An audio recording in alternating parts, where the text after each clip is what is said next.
তো গাইছ আপোনালোকে ভিডিঅ'টো যে আছে MT-155 এইখন। তো এইটোৱে আপোনাৰ গাড়ী সেইদিনাখনো আহিছিলোঁ বনাব, কিন্তু নহ'ল। আজি যাওক নতুনকৈ আকৌ বনাব আহিছোঁ। হৈছে আপোনাৰ আঠগাঁও ব্ৰিজৰ তলতে সোমাই কালি ষ্ট'ৰ বুলি কয় এইটো। তো আপোনালোকে তাত যাই বনাব পাৰিব, বেলেগ একো নাই। ভিডিঅ'টো আগলৈকে চাই থাকিব, আৰু নেক্সট ভিডিঅ' ইয়াৰ প্ৰথম দিনৰ ভিডিঅ'টো মই ছেকেণ্ডত দিম। তো আপোনালোকে ভিডিঅ'টো পাব, চাই থাকিলে হ'ল।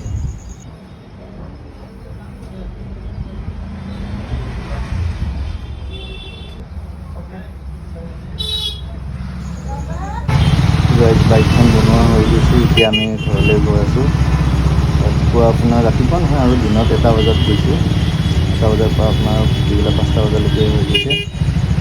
5টা, 5:30 মান হৈ গৈছে আৰু লাষ্ট এইখিনিতে মই ভিডিঅ'টো সামৰিছোঁ।